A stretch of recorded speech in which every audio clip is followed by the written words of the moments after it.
Sometimes the most worthless inheritance becomes the greatest treasure. Sometimes a father's determination is the only thing standing between his family and their dreams. Marcus Webb stacks shelves at midnight shifts while his twin daughters sleep in their cramped apartment, dreaming of colleges they can't afford. When a certified letter arrives announcing he's inherited the crumbling Grandview Hotel from a great-uncle he barely remembered, his family's laughter echoes through their thin walls.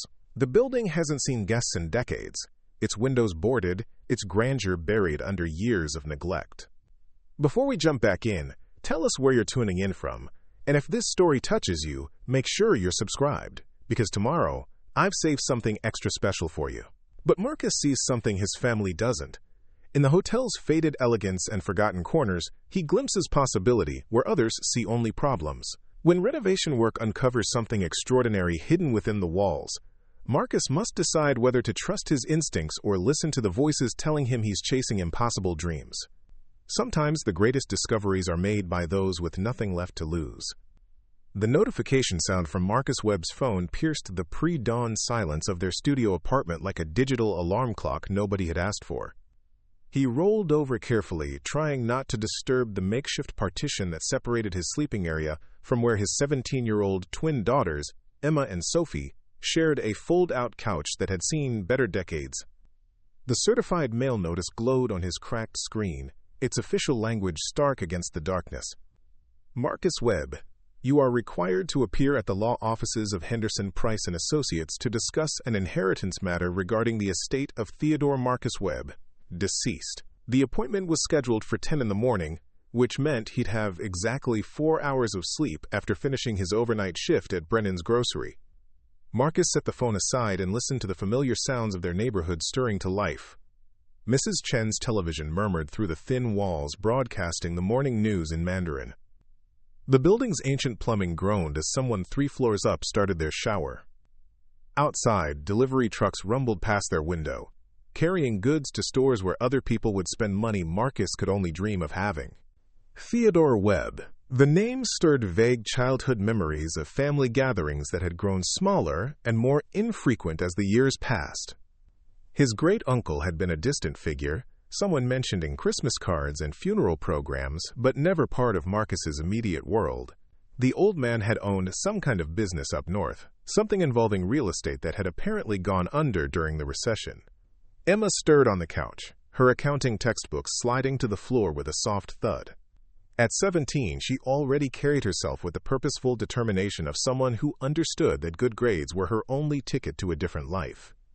Her sister Sophie possessed the same drive, channeling it into computer programming courses she took online after finishing her high school classes. Both girls had part-time jobs at the local library, shelving books and helping elderly patrons navigate the computer systems. Their combined income barely covered their school supplies and the bus passes they needed to get to their jobs. College applications sat in neat stacks on their shared desk, each one representing dreams that felt simultaneously urgent and impossible. Marcus pulled on his work uniform, the navy blue polo shirt and khaki pants that marked him as part of Brennan's overnight crew. The fabric was soft from countless washings, the corporate logo faded but still recognizable. He'd been working the midnight shift for 3 years now, stocking shelves and preparing the store for the morning rush of customers who shopped for groceries while he slept. The work was honest and necessary, but it paid just enough to keep them housed and fed with nothing left over for luxuries like college funds or emergency repairs. Every month was a careful calculation of priorities, a delicate balance between immediate needs and long-term hopes that sometimes felt more like fantasies. In the kitchenette, Marcus prepared coffee in a machine that had been a wedding gift 15 years ago, back when Sarah was alive and their future had seemed full of possibilities they hadn't yet learned to question. The familiar ritual provided comfort in its simplicity. Measure the grounds, add the water, press the button, and wait for the magic that turned exhaustion into alertness. Sarah would have known what to do about the inheritance notice. She'd had an intuitive understanding of legal matters and financial planning that had kept their family stable, even when Marcus's construction job had been eliminated during the housing crisis. Her nursing salary had been their anchor until the accident that took her away and left Marcus to navigate single parenthood with nothing but determination and love. The twins had been 13 when their mother died, old enough to understand the permanence of loss, but young enough to need the kind of guidance Marcus was still learning to provide. He'd made mistakes in those early years, working too many hours and trusting too much in their resilience. But somehow they'd found their rhythm, becoming a team that functioned through mutual support and shared sacrifice. "Dad, you're up early."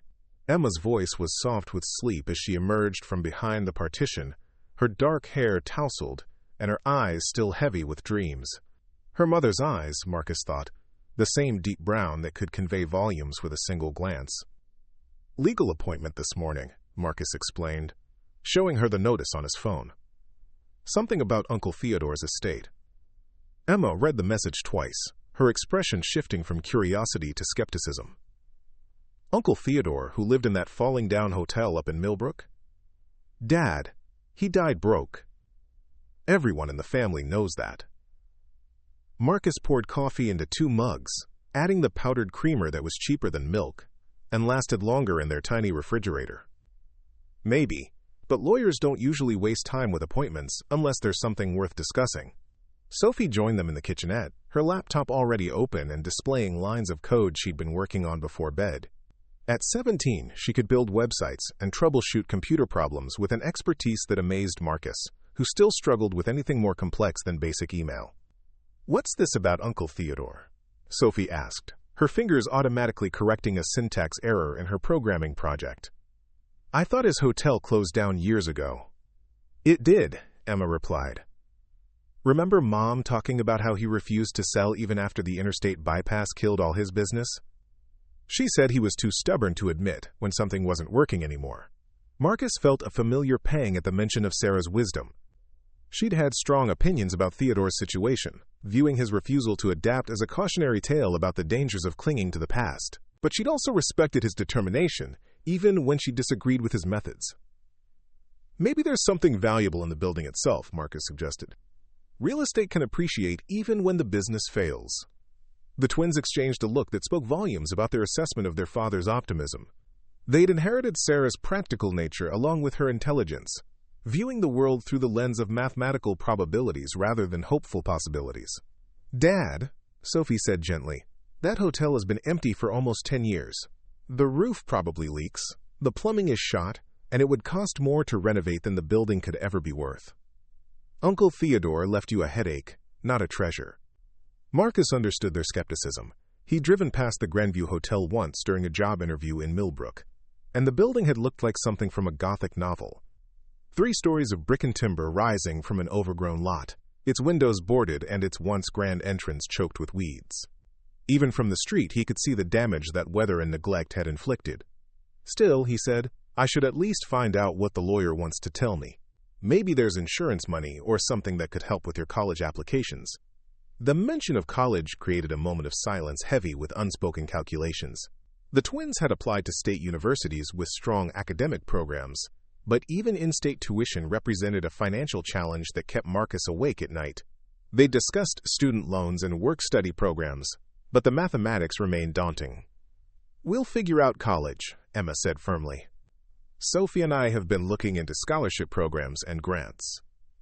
There are options for students in our situation." Marcus admired their determination, while wishing their situation didn't require such careful navigation of limited options.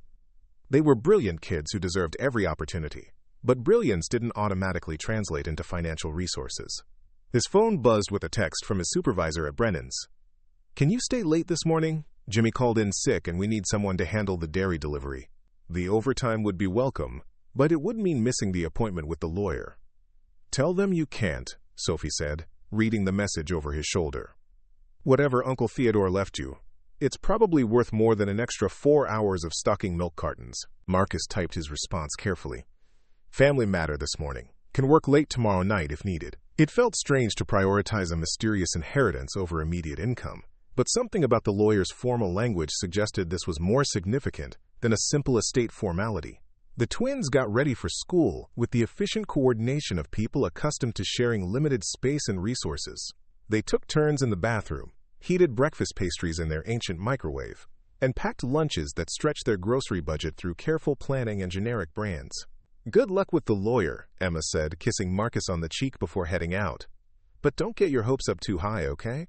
And if it turns out to be something valuable," Sophie added with a grin, remember that we're your favorite daughters. Preparing and narrating this story took us a lot of time, so if you are enjoying it, subscribe to our channel. It means a lot to us. Now, back to the story. You're my only daughters, Marcus replied, the same response he'd given to that joke for years. And you're definitely my favorites. After they left, Marcus sat alone in the quiet apartment, drinking coffee and thinking about inheritance and possibility.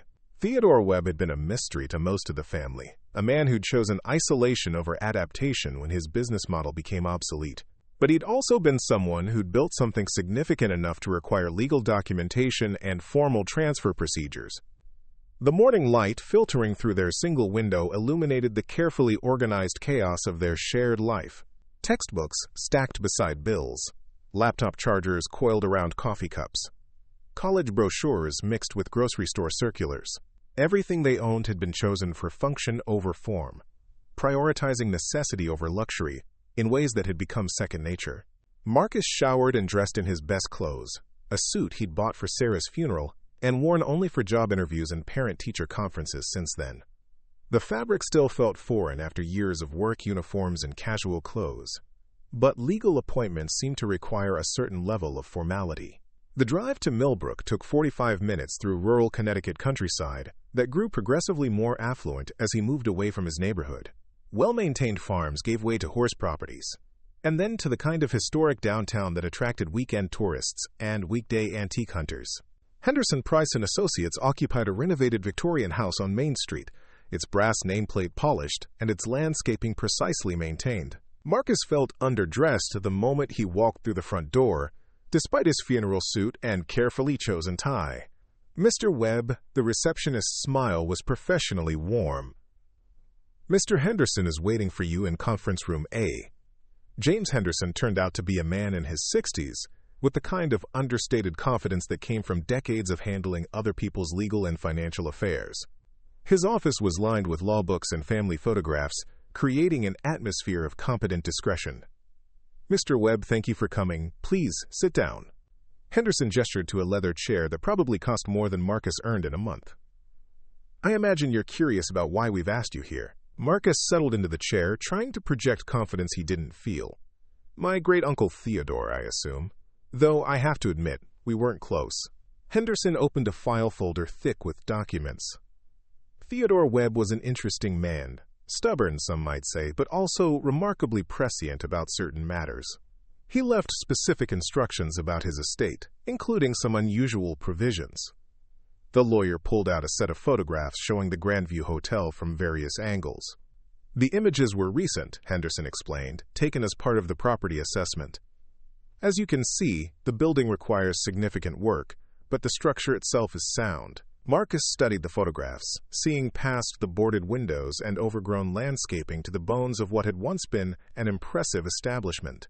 The hotel's architecture spoke of a time when craftsmanship mattered more than speed, when buildings were constructed to last generations rather than decades. Theodore left the property to you specifically, Henderson continued, along with a sealed letter that he instructed me to give you only if you agreed to accept the inheritance. There are conditions, of course. What kind of conditions? You must take possession of the property within 30 days and make a good faith effort to restore it to operational status within 2 years. If you fail to meet these conditions, or if you attempt to sell the property within 5 years, ownership reverts to the Millbrook Historical Society. Marcus felt his heart sink.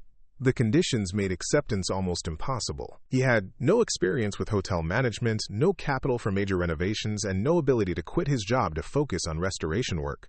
I understand this is overwhelming, Henderson said, noting Marcus's expression. Theodore anticipated that reaction. That's why he also left you this. The lawyer slid another document across the desk, a bank statement showing an account in Marcus's name with a balance that made him blink twice to ensure he was reading correctly. $50,000, held in trust specifically for hotel restoration expenses. Marcus stared at the numbers, his mind racing through possibilities he hadn't dared to consider. $50,000 wasn't enough to fully restore a 3-story hotel, but it was more money than he'd ever had access to at one time. It represented possibility, risk, and change in equal measure. There's one more thing, Henderson said, producing a sealed envelope with Marcus's name written in spidery handwriting. Theodore's letter. He was quite insistent that you read this before making your decision. Marcus opened the envelope with trembling fingers, unfolding pages of careful cursive that spoke of arthritis and determination. The letter began with an apology for their lack of connection and gradually revealed a man who'd spent years watching his great-nephew from a distance, proud of his resilience and impressed by his dedication to his daughters. The hotel represented Theodore's life's work, the letter explained, but also his greatest regret. He'd allowed pride to prevent him from adapting to changing circumstances, watching his business die rather than accepting help or admitting defeat. Now he hoped Marcus might succeed where he had failed, bringing new life to something that had once been the heart of Millbrook's hospitality industry. The letter's final paragraphs contained information that made Marcus's hands shake as he read. Theodore had discovered something during his final months of ownership, something that changed the hotel's value in ways that weren't reflected in standard property assessments. But he'd chosen to keep this discovery secret, leaving clues that only someone willing to truly invest in restoration would be likely to find. "Mr. Webb," Henderson's voice seemed to come from far away. "Do you need time to consider the offer?" Marcus looked up from the letter, his mind reeling with possibilities and implications. The smart decision would be to decline, to return to his safe job and predictable routine. But something in Theodore's words had awakened a hunger he'd forgotten he possessed, a desire to build something significant rather than simply surviving from paycheck to paycheck. "I'll need to discuss this with my daughters," Marcus said finally, "but I think I'd like to see the property first. Can that be arranged?" Henderson smiled, the first genuinely warm expression Marcus had seen from him. "I was hoping you'd say that. I have the keys right here, and I'd be happy to show you through the building this afternoon if you have time." The drive to the Grandview Hotel took 15 minutes through Millbrook's historic district, past antique shops and galleries that catered to weekend visitors from New York and Boston. The town had the kind of carefully preserved charm that attracted tourists willing to pay premium prices for authentic New England atmosphere. The hotel sat on a corner lot that had once been the most prestigious address in town, positioned to catch both the morning sun and the afternoon shadows that provided relief during summer months. Even neglected and boarded, the building retained hints of its former grandeur. Henderson unlocked the front door with the ceremonial gravity of someone revealing a hidden treasure. The lobby opened before them like a time capsule, its high ceilings and elaborate moldings, speaking of an era when travel was an event rather than mere transportation. Marcus stepped inside and felt something shift in his chest, a recognition that went beyond aesthetics to something more fundamental. This place wanted to be restored. It wanted to live again. The feeling was irrational and powerful, defying his practical nature and his family's skepticism. As you can see, Henderson's voice echoed in the empty space. The structure is remarkably solid. Theodore maintained the roof and the foundation even after he stopped taking guests. The mechanical systems need updating, but the bones of the building are excellent. They moved through the hotel room by room, Henderson pointing out features that spoke to the original architect's vision and Theodore's careful stewardship. Even empty, the spaces retained their proportions and their dignity. Marcus found himself mentally placing furniture and imagining guests, seeing possibility where others might see only problems. The discovery came in the basement, in a storage room that Henderson almost passed by entirely. The numbers, when Marcus finally processed them completely, suggested a discovery worth more than $500 million. In that moment, standing in a forgotten basement beside a lawyer whose professional discretion was being tested by unprecedented circumstances, Marcus understood that his life had just changed forever. The inheritance wasn't a burden or a white elephant. It was a treasure that would transform not just his own future, but his daughter's possibilities and perhaps the entire trajectory of their family story. But first, he had to get home and explain to Emma and Sophie why their father's crazy optimism had, for once in his life, been justified by reality. The silence in their cramped apartment stretched like a held breath as Marcus finished explaining what he'd discovered in the Grandview Hotel's basement. Emma sat frozen on the edge of the couch, her calculus textbook forgotten in her lap, while Sophie's fingers had stopped moving across her keyboard for the first time in memory. The only sound was the distant hum of traffic and Mrs. Chen's television bleeding through the thin walls. $500 million. The number hung in the air like something too large to be contained by their small living space, too impossible to be real. despite the photographs Marcus had taken with his phone and the official documentation Henderson had provided. "Dad," Sophie's voice was barely above a whisper, "are you absolutely certain about what you saw?" Marcus pulled out his phone and scrolled through the images he'd captured in the hidden room. The flash had illuminated stacks of gold coins and rare currency with clinical clarity, each photograph time-stamped and geotagged to prove its authenticity. Henderson had insisted on documenting everything before they sealed the room again, understanding that such a discovery would require careful legal and financial planning.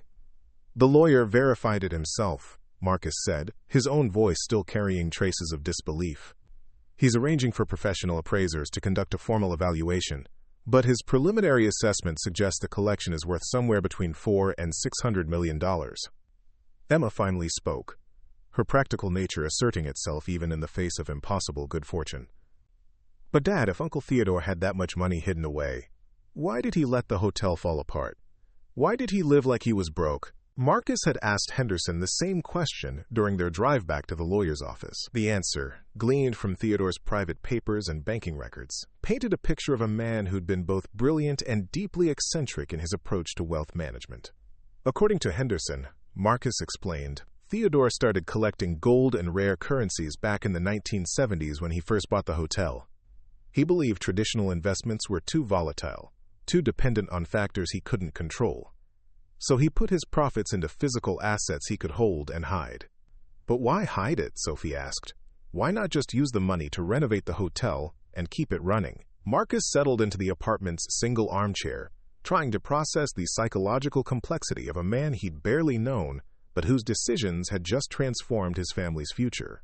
Theodore had been afraid, Henderson had explained. Afraid that visible wealth would attract the wrong kind of attention. Afraid that family members would pressure him for loans and gifts. Afraid that success would change him in ways he didn't want to be changed. He was paranoid about government seizure, taxes, inflation, Marcus continued. He thought that as long as the collection remained hidden and undocumented, it would be safe from anyone who might try to take it away. The hotel's decline was partly intentional, a way to discourage interest in the property. So he let his life's work crumble to protect his secret treasure, Emma said slowly. That's actually kind of sad. Marcus nodded, understanding Theodore's fear even while disagreeing with his choices. The old man had been shaped by experiences Marcus could only imagine, probably remembering economic disasters and government overreach that had taught him to trust only what he could physically control. The immediate question now was what to do with the discovery. Henderson had been clear about the legal implications. The treasure belonged to Marcus as part of Theodore's estate. But taking possession would trigger tax obligations and regulatory scrutiny that required careful professional guidance. We need to keep this quiet for now, Marcus said. Henderson is arranging meetings with tax attorneys and financial advisors, but he warned me that word of something this valuable could attract unwanted attention. Sophie closed her laptop with the decisive snap of someone making an important decision. Dad, I think you need to quit your job at Brennan's and focus on this full-time. This is bigger than stocking shelves overnight. Marcus felt a familiar twist of anxiety in his stomach. Quitting his job meant giving up their only reliable income, trading security for possibility in ways that went against every survival instinct he'd developed over the past 4 years. But the twins were right. Managing a discovery of this magnitude would require time and attention he couldn't provide while working 40 hours a week in a grocery store. What about the hotel itself? Emma asked. Even with the treasure, you'd still need to restore the building to meet Uncle Theodore's conditions, right? Marcus pulled out the folder Henderson had given him, containing architectural plans and renovation estimates that Theodore had commissioned during his final years. The work would be extensive but not impossible, especially with adequate funding. The building's bones were solid, its location was prime, and Millbrook's growing reputation as a tourist destination suggested strong demand for quality accommodations. The renovation estimates range from $2 to $4 million, depending on how elaborate we want to get, Marcus explained. With Theodore's $50,000 restoration fund and a small portion of the treasure, we could create something really special. But why would you want to run a hotel? Sophie asked. You don't know anything about hospitality or tourism. It was a fair question that Marcus had been asking himself since leaving Henderson's office. He had no experience in hotel management, no background in customer service, no understanding of the regulatory requirements that governed commercial hospitality. By any rational measure, he was spectacularly unqualified for the challenge Theodore had left him.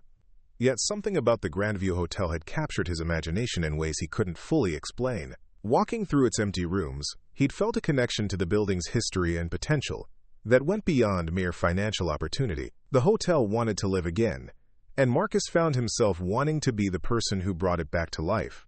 "I think," Marcus said carefully, "that maybe this is our chance to build something that matters. Not just for us, but for other people too." Theodore spent 40 years letting fear keep him from sharing what he'd built. Maybe we can do better. The conversation was interrupted by a knock on their apartment door. Unusual enough at this time of evening to make all three of them freeze. Marcus checked the peephole and saw a woman in her 30s wearing a business suit and carrying a briefcase, her professional appearance incongruous with their building's decidedly unprofessional atmosphere. "Mr. Webb?" The woman's voice was pleasant but insistent. "My name is Deanna Martinez, and I'm a reporter with the Hartford Courant. I was hoping to speak with you about your inheritance of the Grandview Hotel." Marcus felt his stomach drop. Henderson had warned him that property transfers were public record, but he'd hoped they'd have more time before media attention found them. He gestured for the twins to stay quiet and cracked the door without removing the security chain. "I'm sorry, but I don't have any comment at this time," Marcus said through the narrow opening. Diana Martinez smiled with the persistence of someone accustomed to reluctant sources. "I understand your caution, Mr. Webb, but I think you'll want to hear what I have to say. I've been investigating the Grandview Hotel for several months as part of a series on abandoned properties, and I've uncovered some information that might be relevant to your situation." Marcus hesitated, caught between curiosity and caution. "What kind of information?" "The kind that suggests your great-uncle's hotel might be worth significantly more than anyone realizes," Martinez replied. "May I come in? This isn't the sort of conversation we should have in a hallway." Against his better judgment, Marcus removed the security chain and allowed the reporter inside. Martinez took in their cramped apartment with the quick, cataloging gaze of someone trained to gather information from environmental details, but her expression remained neutral and professional. "Thank you for seeing me," she said, settling into the chair Marcus offered. "I've been researching the Grandview Hotel as part of a larger investigation into property speculation and historical preservation in rural Connecticut. What I found was more interesting than I expected." Martinez opened her briefcase and pulled out a folder thick with documents and photographs. For the past 6 months, she explained, she'd been tracking a pattern of inquiries about supposedly worthless historical properties throughout New England. Investment groups, private collectors, and even some foreign entities had been making quiet overtures to property owners, offering to purchase buildings that appeared to have no commercial value. "The Grandview Hotel was on their list," Martinez continued. "Multiple parties have made inquiries about the property over the past 2 years, all claiming to be interested in historical preservation or architectural salvage. But the pattern suggests something more specific." "What kind of pattern?" Emma asked, her mathematical mind immediately engaged by the puzzle Martinez was presenting.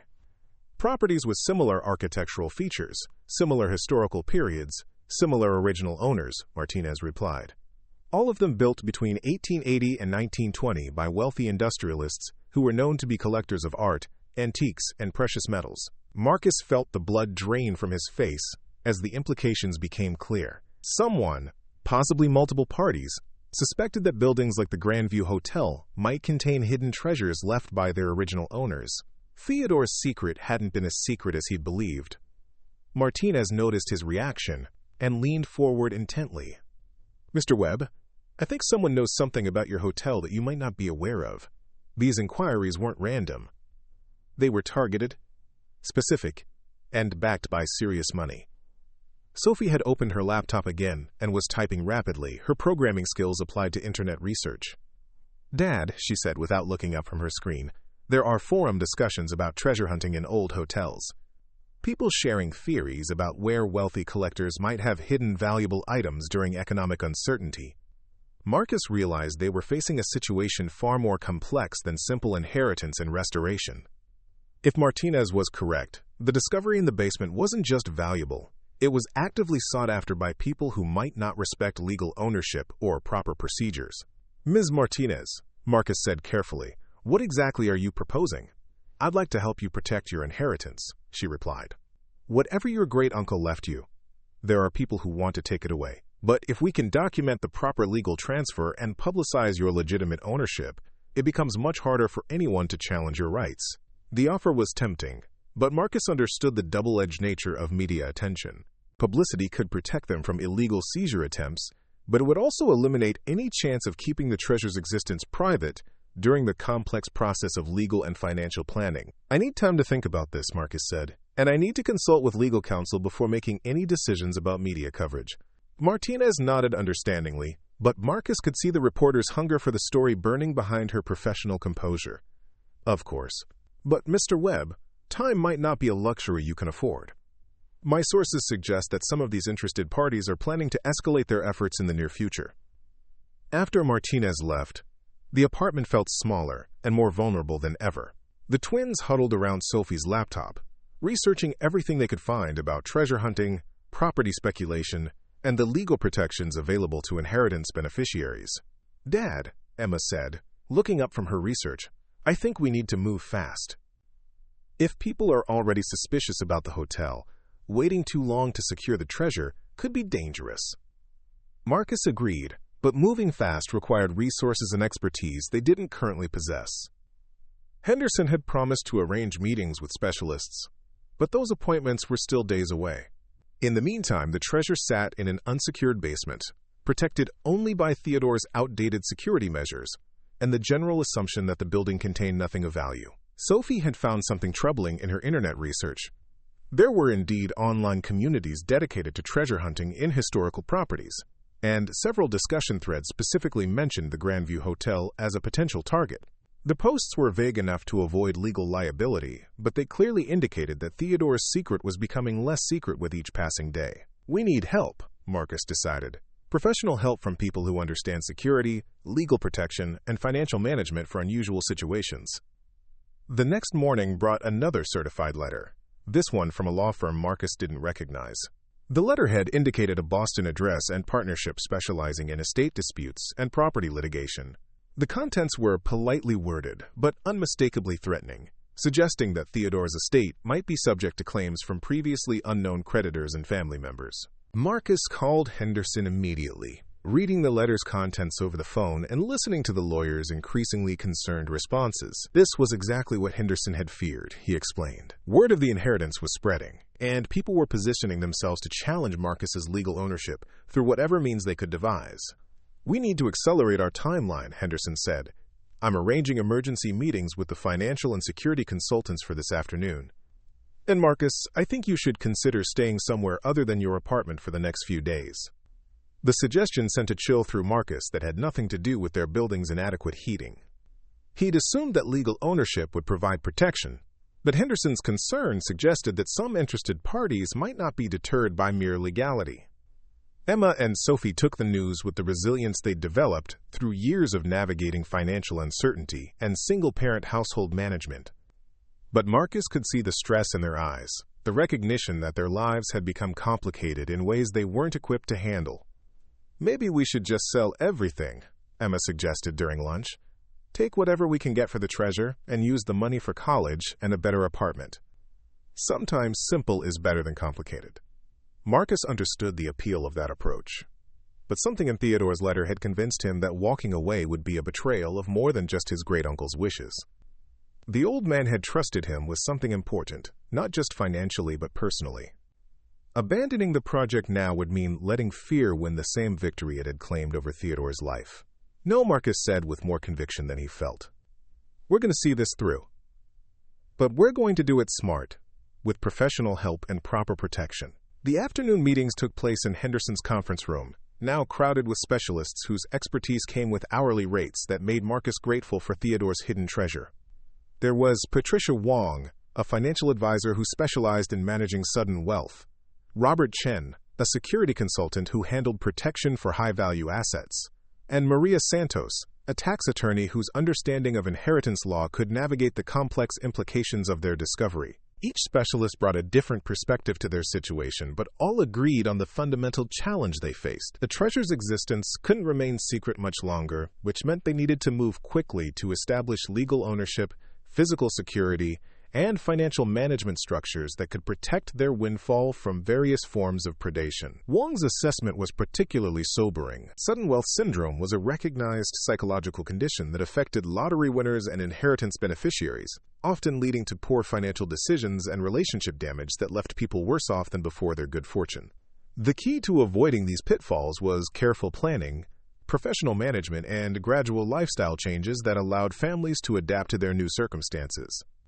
The tax implications alone would require months of careful planning, Santos explained. The treasure's value would generate immediate tax obligations that could consume a significant portion of its worth if not properly structured. There were legal strategies for minimizing these burdens, but they required time and careful documentation that conflicted with the security needs Chen had identified. Chen's recommendations were the most immediately practical. The treasure needed to be moved to a secure facility as soon as possible, preferably a private vault with insurance coverage and professional monitoring. The hotel itself required upgraded security systems and possibly private guards until renovation work could begin. All of this professional assistance came with costs that quickly mounted into tens of thousands of dollars, money Marcus didn't have access to until the treasure itself was properly appraised and liquidated. It was a classic catch-22 situation that required spending money he didn't technically possess yet to protect money he couldn't legally access. Henderson proposed a solution that felt both elegant and terrifying. He would advance the necessary funds against the treasure's eventual value, essentially providing a loan secured by assets that were still being evaluated. It was generous and risky in equal measure, requiring trust on both sides that went beyond normal attorney-client relationships. Marcus accepted the arrangement with gratitude and trepidation, understanding that he was committing himself and his daughters to a course of action that couldn't be undone. Once the security measures were in place and the legal processes began, there would be no returning to their previous life of quiet anonymity and financial struggle. That evening, as they packed bags for a temporary relocation to a hotel while their situation stabilized, Marcus felt the weight of responsibility settling on his shoulders like a physical burden. The twins moved through their preparations with characteristic efficiency, but he could see the stress in their careful movements and abbreviated conversations. "Are we doing the right thing?" Sophie asked as she closed her laptop and unplugged its charger.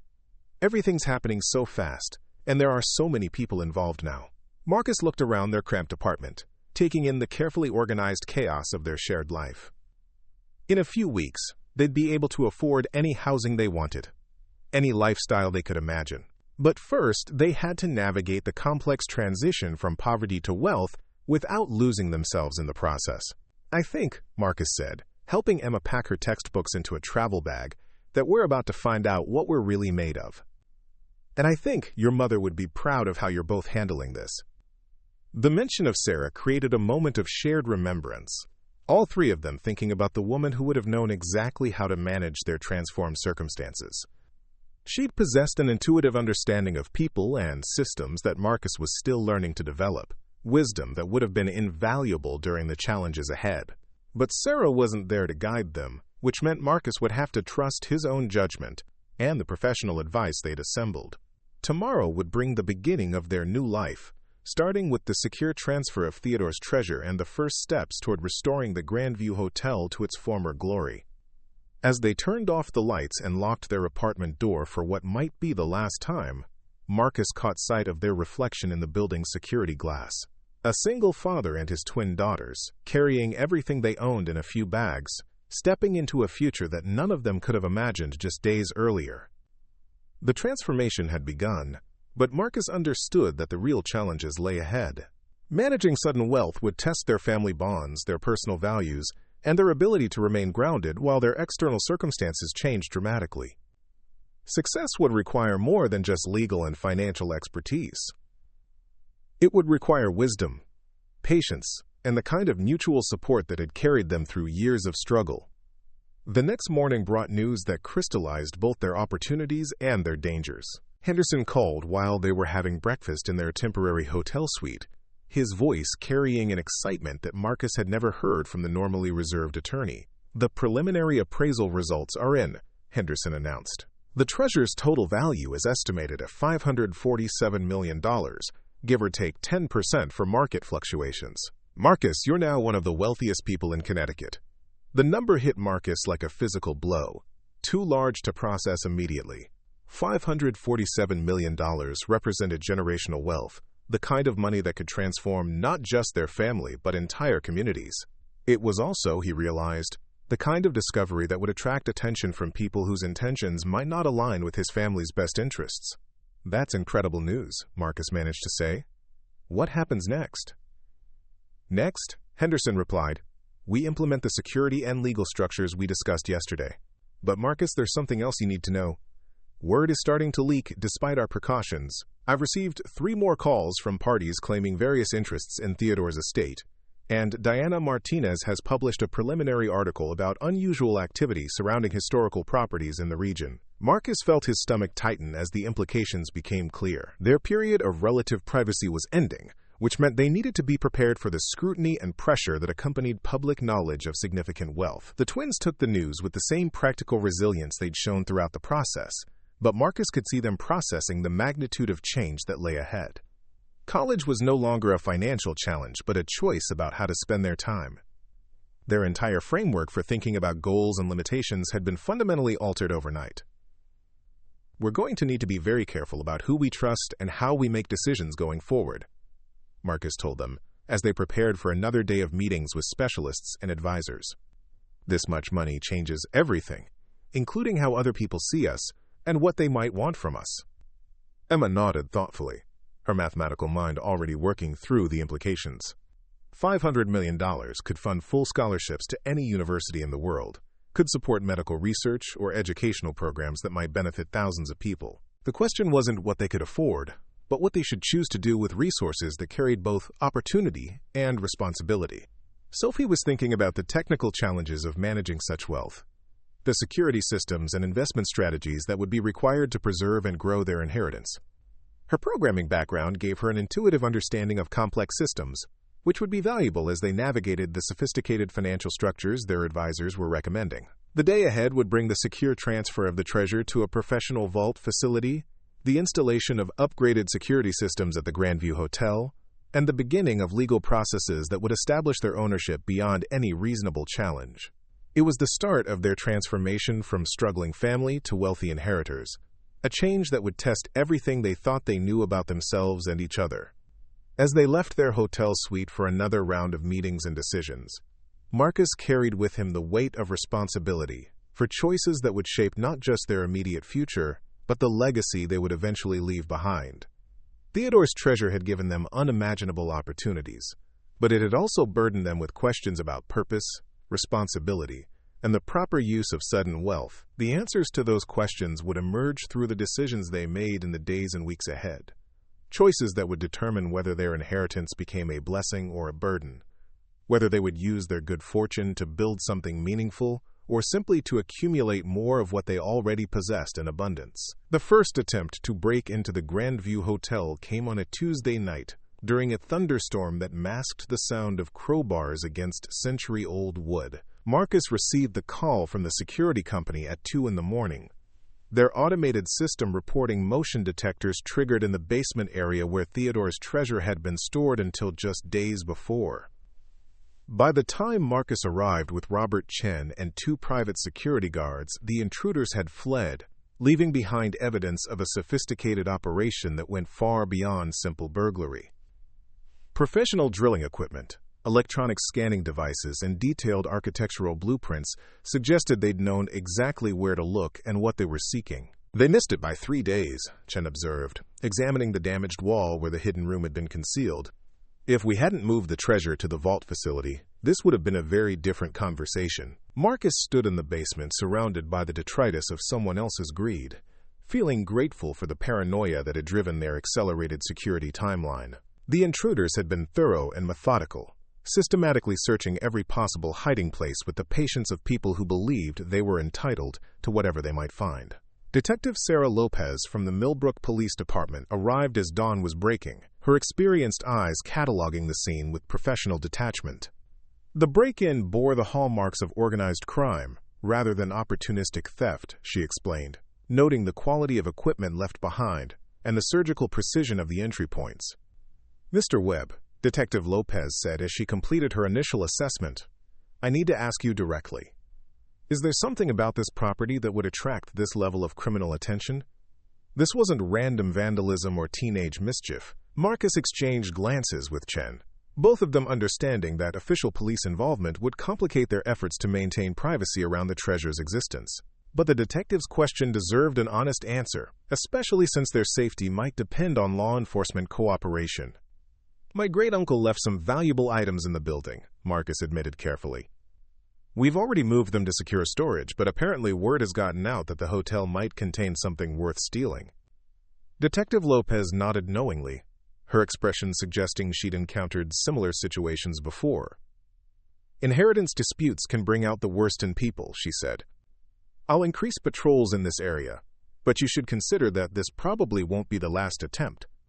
The next few days brought a cascade of challenges that tested every system they'd put in place to protect their newfound wealth. Legal documents arrived from law firms representing clients who claimed various connections to Theodore's estate, each one more creative than the last, in its attempts to establish standing for financial claims. Henderson's office became a war room, where specialists worked around the clock to verify Marcus's legal ownership, while simultaneously defending against spurious challenges from supposed creditors, distant relatives, and business partners who had materialized from nowhere with suspicious documentation.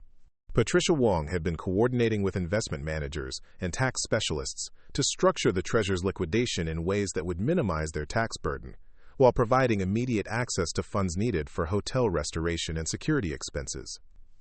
The process was revealing complexity that none of them had anticipated, requiring decisions about trusts, foundations, and corporate structures that would influence their financial future for decades. Meanwhile, Diana Martinez's articles had attracted national attention, transforming their private inheritance matter into a public spectacle that brought reporters, treasure hunters, and curiosity seekers to Millbrook in numbers that overwhelmed the small town's infrastructure. The Grandview Hotel had become a tourist attraction, despite being a construction site, forcing Marcus to hire additional security just to keep trespassers away from the renovation work. Emma and Sophie had adapted to their transformed circumstances with characteristic resilience, but Marcus could see the stress taking its toll. Emma's grades remained perfect, but she'd become withdrawn and anxious about the attention their family was receiving. Sophie threw herself into programming projects related to security systems and financial management, channeling her nervous energy into technical challenges she could solve.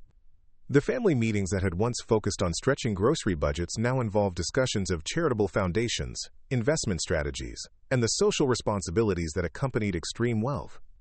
It was surreal and overwhelming, requiring them to make decisions about matters they'd never imagined having to consider. "Dad," Sophie said during one of their evening strategy sessions, "I've been thinking about something. What if we're approaching this wrong?"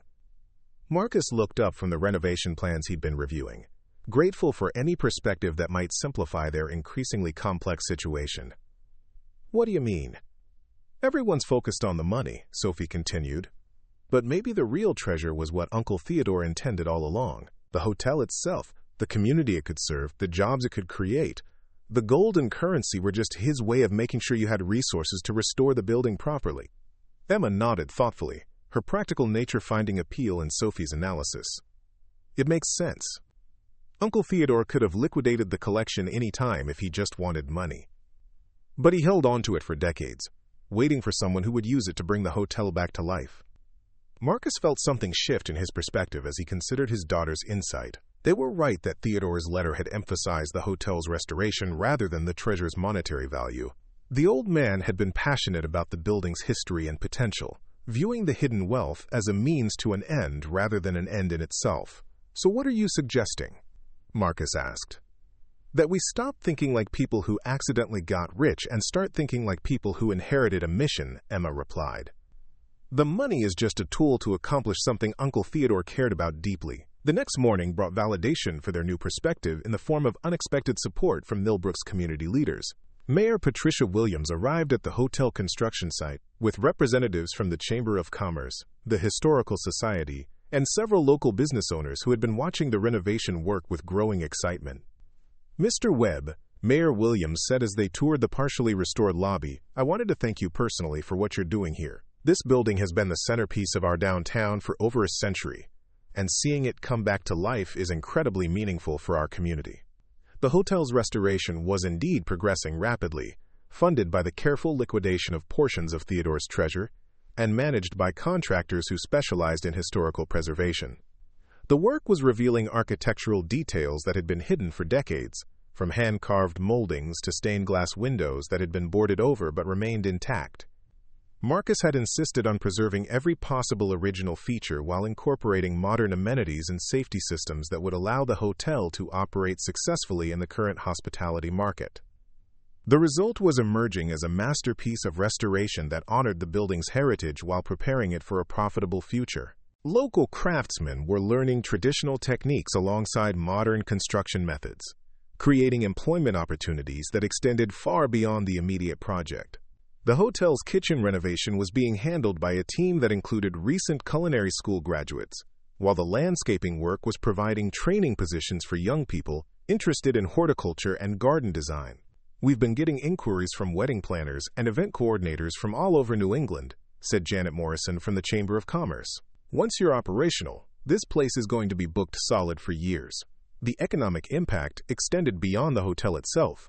Millbrook's restaurants and shops were already benefiting from increased tourism generated by media coverage of the restoration project. Property values in the historic district were rising as investors recognized the area's growing appeal to visitors seeking authentic New England charm. But the community's support came with expectations and responsibilities that Marcus was still learning to navigate. Town meetings now included agenda items related to the hotel's impact on traffic, parking, and municipal services. Local politicians wanted to claim credit for supporting the project, while some residents worried about gentrification and changing neighborhood character. Marcus found himself in the unfamiliar position of being a public figure whose decisions affected hundreds of people beyond his immediate family. The weight of that responsibility was both inspiring and intimidating, requiring him to consider perspectives and interests he'd never had to account for as a grocery store employee. The turning point came during a community meeting where longtime residents expressed concerns about the changes the hotel's success might bring to their quiet town. Marcus listened to their worries about increased tourism, rising property taxes, and the potential loss of Millbrook's small-town character. "I understand your concerns," Marcus said when invited to respond, "because 6 months ago I was worried about paying rent and buying groceries. I never wanted to be the kind of person who changes a community from the outside without understanding what makes it special in the first place." He explained his vision for the hotel as a business that would enhance, rather than overwhelm, Millbrook's existing character. Local suppliers would provide produce for the restaurant, regional artists would display their work in the lobby, and hiring would prioritize residents who wanted careers in hospitality without having to leave their hometown. "My great-uncle Theodore loved this building and this community," Marcus continued. He spent his final years watching both decline, knowing he had resources that could help, but not knowing how to use them effectively. "I don't want to make his mistakes." The response was overwhelmingly positive, transforming skepticism into enthusiasm, as residents began to see the hotel as a community asset rather than an external imposition. Local high school students applied for internships in hotel management, while the Historical Society began planning exhibits that would showcase Millbrook's heritage for visitors. Emma and Sophie had been observing these community dynamics with the analytical skills they'd developed through years of academic excellence. They understood that their family's success would ultimately depend on building relationships and trust, rather than simply spending money on renovation and marketing. "Dad," Emma said after the community meeting, "I think we should establish a scholarship fund for local students who want to study hospitality, business management, or historic preservation. It would be a way to give back while also training the workforce you'll need to operate the hotel successfully." Sophie had been researching sustainable business practices and environmental conservation, recognizing that modern travelers increasingly valued businesses that demonstrated social and environmental responsibility. The hotel could become a model for restoration projects that balanced historical preservation with contemporary sustainability standards. Their ideas led to the creation of the Theodore Webb Foundation, a charitable organization funded by a portion of the treasure's proceeds and dedicated to supporting education, historic preservation, and sustainable tourism in rural New England communities. The foundation would provide scholarships, fund restoration projects, and promote economic development that enhanced rather than displaced local culture. The Foundation's first major initiative was a partnership with the state university system to create a program in sustainable hospitality management, with the Grandview Hotel serving as a laboratory where students could gain practical experience while contributing to ongoing operations.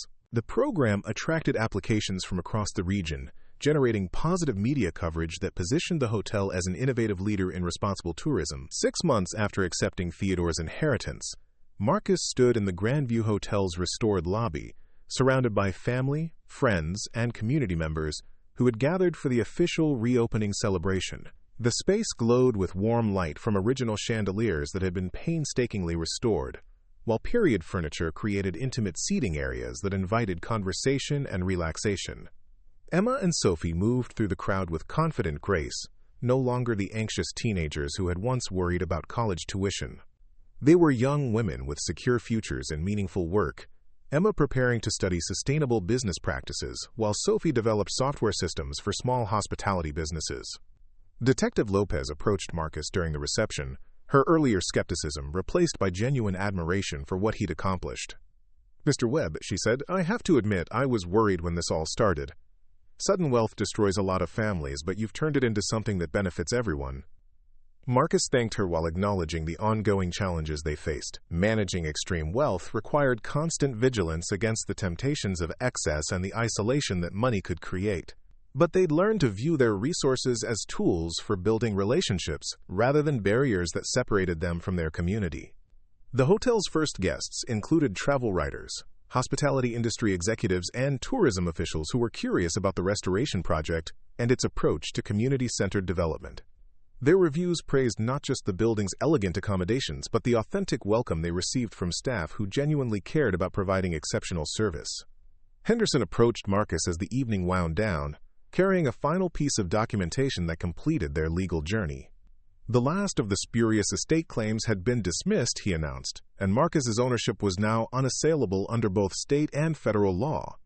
More importantly, Henderson continued, the IRS has approved the Foundation's tax-exempt status, which means you can pursue your charitable activities without worrying about additional tax complications. Marcus accepted the news with gratitude and relief, understanding that legal security would allow them to focus on building rather than defending their inheritance. The treasure that Theodore had hidden for decades could now be used openly and purposefully to create value that extended far beyond its monetary worth. As the celebration concluded and guests departed, Marcus found himself alone in the lobby that had become the symbol of his family's transformation. The space felt alive with possibility, humming with the quiet energy that comes from purposes fulfilled and dreams realized. Emma and Sophie joined him for a final toast, raising glasses of sparkling cider in honor of Theodore's memory and their own unlikely journey from poverty to prosperity. They had navigated the challenges of sudden wealth without losing their values or their connections to the community that had supported them. The next morning would bring new challenges as they opened for business and began the daily work of operating a successful hotel. There would be demanding guests, mechanical failures, staffing problems, and all the ordinary crises that accompanied any complex business operation. But Marcus felt confident in their ability to handle whatever difficulties arose, supported by professional expertise, community goodwill, and the kind of family bonds that had been strengthened rather than weakened by their changed circumstances. They had learned that true wealth lay not in what they owned, but in what they could build, not in what they could buy, but in what they could give. Theodore's treasure had given them financial security, but their real inheritance was the opportunity to create something meaningful that would outlast their own lives. The Grandview Hotel would welcome guests, support jobs, and anchor a community for generations to come, a living monument to the possibility that sometimes the most unlikely people could accomplish the most extraordinary things. Standing in the lobby as morning light streamed through restored windows, Marcus understood that their story was just beginning. The inheritance had ended their financial struggles, but it had also begun their education in responsibility, generosity, and the proper use of resources that carried the power to transform lives and communities. The laughter that had once greeted news of his inheritance now seemed like an echo from another lifetime, replaced by the quiet satisfaction that came from turning skepticism into success and possibility into reality. Marcus Webb, former grocery store clerk, had become a custodian of something far more valuable than money, a vision of how individual good fortune could become collective benefit, how private wealth could serve public good, and how the most worthless inheritance could indeed become the greatest treasure.